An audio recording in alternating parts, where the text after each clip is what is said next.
Warning: contains potential spoilers for Elvis. Baz Luhrmann's latest extravaganza, Elvis, offers a typically ostentatious look at the life of the king, but it isn't immediately obvious if Elvis is a true story or how accurate the biopic actually is.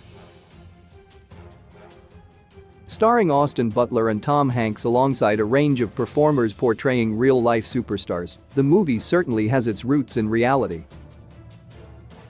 However, as with any Luhrmann project, accuracy inevitably gives way to showmanship.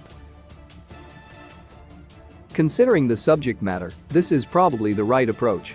Told as a series of flashbacks from the perspective of Colonel Tom Parker, Tom Hanks' Elvis chronicles the king's career from earlier obscurity to international icon. While under Parker's management, Elvis Presley, Austin Butler, begins a meteoric rise in the music industry, capturing the public's imagination and provoking adoration and outrage in equal measure. In some cases, Elvis' stage presence even causes clashes with the establishment. However, for all Elvis' success, his relationship with Colonel Tom Parker becomes incredibly strained. Not only does the movie imply that Parker took advantage of Elvis, but it even goes as far as to portray him as an outright villain, with the end credits detailing his demise into gambling addiction. While Elvis Presley and Colonel Tom Parker's relationship was certainly fraught and even fractious, Elvis arguably doesn't provide a fully rounded representation of their time together.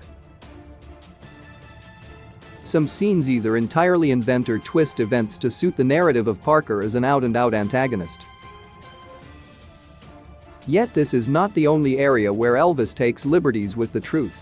Both around Elvis' own entertainment journey and his personality as a man, Elvis is guilty of occasionally oversimplifying for the sake of Luhrmann's almost idolatrous story. Here are some of the key ways in which Elvis deviates from the true story of Elvis Presley. Elvis. Colonel Tom Parker changes. Many of the movie's most egregious changes center around the character of Colonel Tom Parker. According to his depiction in the film, Parker was an almost entirely venal, self-interested figure who in many cases actively made suggestions that could have had disastrous consequences were it not for Elvis' instinctive intervention. For example, relatively early in the movie, Parker attempts to persuade Elvis to tone down aspects of his performance in order to satisfy more conservative quarters. Likewise, he is seen trying to turn Elvis' '68 comeback special into a Christmas-themed jamboree, complete with Christmas jumpers. In fact, many of these misrepresentations, much like Hank's highly affected accent cold, have been further from the truth.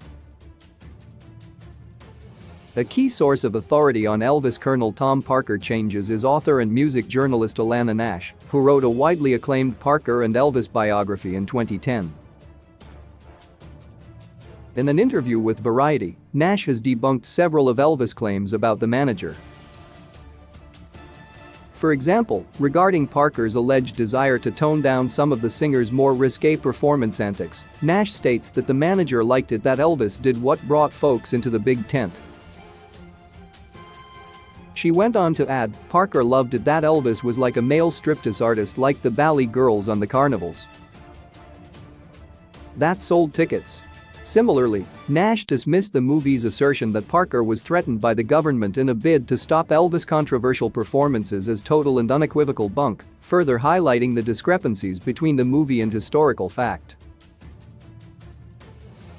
How Elvis changes Elvis Presley while representing Colonel Tom Parker into an unambiguous villain is probably Elvis' most obvious change. The movie also takes liberties with Elvis Presley himself.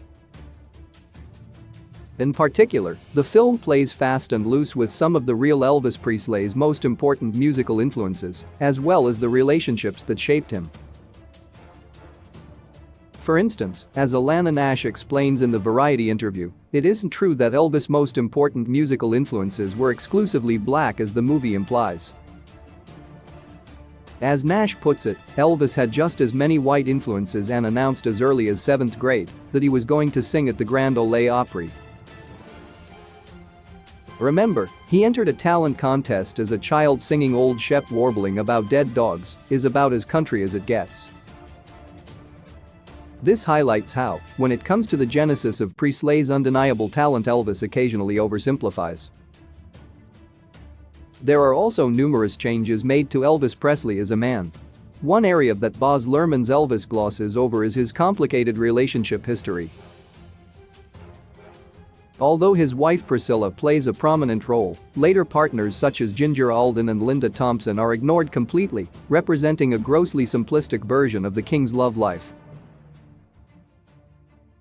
It's also arguable that the film glosses over the inappropriateness of Presley's overtures when the then Priscilla Beaulieu was just 14 years old, with Nash describing the on-screen representation as sanitized. Equally, Elvis' bond with his manager suffers from a similarly revisionist approach. In one scene, for example, Presley takes the radical step of firing Parker while on stage, an event which, according to Nash, never happened. As a result, while Elvis does provide some insight into the man, there's no doubt that it is far from documentary in its approach. Elvis' true story. Historical changes beyond changing some of the personalities involved in the story Elvis history is occasionally found wanting. This is perhaps unsurprising, considering that the Elvis soundtrack boasts songs from contemporary artists such as Doja Cat and Eminem, highlighting that strict chronology is not high on Luhrmann's list of priorities. Nevertheless, it's important to highlight some historical changes that directly impact the movie's story. For example, while Elvis' friendship with the likes of B.B. King is a cornerstone of Elvis, it's actually doubtful whether they even knew each other. In a separate interview, via USA Today, Nash explains that Elvis and B.B. were acquaintances, but not close friends. They probably first crossed paths at Sun Studio, but only briefly. Similarly, some of the circumstances around key events in Elvis' story are altered for narrative effect. For instance, it's unclear whether the connection between Parker's gambling debts, which were undoubtedly extensive, and Elvis' Vegas residency was as clear-cut as the movie implies. Equally, Elvis' Army career, which Elvis suggests was a way for the singer to avoid going to jail for indecency, was actually more of a PR coup orchestrated by Parker. These are just some examples of how the movie plays fast and loose with Elvis Presley's true story in order to construct a more compelling narrative around the character. How accurate is Elvis? In many ways, judging Elvis by its commitment to historical authenticity is a mistake. The film is more interested in recapturing the energy and vitality of its stars' performances than regurgitating facts from his life. However, even though the truth is sometimes twisted, the movie isn't completely removed from reality.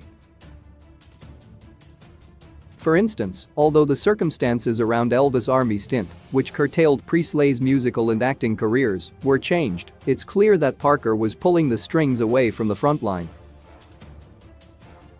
Likewise, Parker was an inveterate gambler who probably did cheat his client of millions of dollars, leading to the acrimony that defined their later relationship. Additionally, Parker really was determined to stop Elvis from touring abroad, in part because he didn't have a US passport due to his immigration status, and he did install Elvis' dad Vernon as a puppet business manager so that he could control everything behind the scenes. This proves that, while Elvis is definitely not a picture-perfect retelling of Presley's life, Luhrmann's biopic contains enough truth to make it compelling as both art and a version of history.